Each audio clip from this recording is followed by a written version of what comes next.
ঠাকুর একটি কথা প্রায় বলতেন, যে ছেলে বাপের হাত ধরে আলপথে চলেছে সে অসাবধান হয়ে খানায় পড়ে যেতেও পারে, কিন্তু বাপ যে ছেলের হাত ধরে চলেছে সেই ছেলে কখনো খানায় পড়ে না। অর্থাৎ আমরা যখন ঈশ্বরকে ধরে থাকি তখন আমরা অসাবধান হয়ে পড়ে গেলেও যেতে পারি, কিন্তু ঈশ্বর যদি আমাদের হাত ধরেন তাহলে আমাদের পতন আর হয় না, কারণ তিনি আমাদের হাত ধরে একেবারে গন্তব্যস্থলে পৌঁছে দেন। ঠাকুরের এই কথার, এই শিক্ষার একটি বাস্তবিক ঘটনা আজকে তুলে ধরব এই আলোচনায়। স্বামী অপূর্বানন্দজি মায়ের একজন মন্ত্রশিষ্য ছিলেন। তিনি একবার মায়ের কাছে ছিলেন 3 দিন ওই জয়রামবাটিতে। মায়ের কথাতেই ছিলেন। মা চেয়েছিলেন সন্তানকে স্নেহ ভরে নিজের কাছে রেখে যত্ন করবেন। তো 3 দিন জয়রামবাটিতে কাটালেন।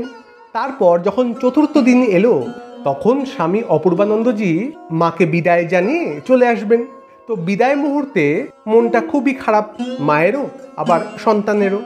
তো যখন অপূর্বানন্দজি মাকে গিয়ে প্রণাম করলেন তখন মা তার চিবুক ধরে চুমু খেলেন, এবং তখনই অপূর্বানন্দজির মাথায় এলো এক আশ্চর্য ইচ্ছা।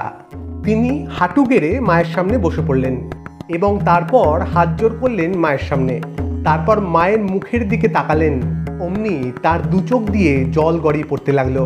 তিনি ভাবলেন, আমি যদি মাকে মনে রাখি তাহলে হয়তো এই সংসারের জাতাকলে পিষে কখনো মাকে ভুলে গেলাম, মায়ের কথা অত মনে পড়ল না। এই সংসারে নানান প্রলোভনের মধ্যে থাকতে হয় কিনা, তাই হয়তো অসাবধানতাবশত মন কখনো অন্যদিকে ধাবিত হলো। কিন্তু মা যদি আমাকে মনে রাখে তাহলে তো আর কোনো ভয় থাকে না। এইটি ভেবে তিনি মায়ের দিকে তাকিয়ে ওই করজোরে 2 চোখ দিয়ে জল গড়িয়ে পড়ছে ওই অবস্থায় মাকে বলছেন, মা আপনি আমাকে মনে রাখবেন তো? মা বললেন, হ্যাঁ বাবা, রাখবো। তিনি আবার বলছেন, বলুন আমাকে মনে রাখবেন? মা আবার বলছেন, হ্যাঁ বাবা, রাখবো। অপূর্বানন্দজি আবার বলছেন, আপনি বলুন আমাকে মনে রাখবেন? মাও আবার বলছেন, হ্যাঁ রাখবো। তারপর গিয়ে অপূর্বানন্দজির মনে শান্তি এলো যে ব্যাস, এই যে মা বলে দিয়েছেন এইবার শান্তি, আর আমার কোনো পড়ে যাওয়ার ভয় থাকবে না। আমি যদিও এই সংসারের ধুলো কাদা মেখে সংসারের জাতাকলে পিষ্ট হয়ে মায়ের থেকে ভক্তিচ্যুতি ঘটলেও আমার আর কোনো ভয় নেই। মা আমাকে কোলে তুলে নেবেন, তার স্মরণে থাকলেই জীবন ধন্য। এই বলে যখন অপূর্বানন্দজি ওখান থেকে বিদায় নিলেন তখন মা ওই সেবক বর্দা মহারাজকে ডেকে বললেন, দেখেছো ছেলের কাণ্ড, আমাকে দিয়ে 3 সত্যি করিয়ে নিলে।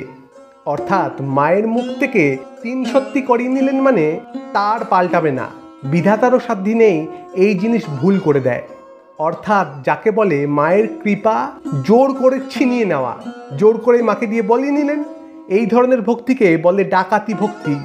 তাই মায়ের কাছে কেঁদে কেঁদে প্রার্থনা করতে হয়, আমি তোমাকে ধরে থাকবো সারা জীবন, এইটির থেকেও তুমি আমাকে ধরে থেকো মা, তুমি আমাকে ধরে থেকো, আর কিচ্ছু চাই না। স্বামী অপূর্বানন্দজি পরে বলছেন যে সেই দিন আমার মায়ের থেকে মুক্তি ভক্তি কিচ্ছু চাইতে ইচ্ছা করেনি, শুধু তুমি আমাকে মনে রেখো এইটিই চাইতে ইচ্ছা করলো। তাই মাকে ব্যাকুল হয়ে আন্তরিকতার সাথে অনুরোধ করতে হয়, তুমি আমাকে ধরে থেকো মা, ব্যাস আর কিচ্ছু চাই না। আজ এটুকুই, আবার দেখা হবে অন্য কোনো ভিডিওতে। ভালো থাকবেন, সুস্থ থাকবেন, ধন্যবাদ।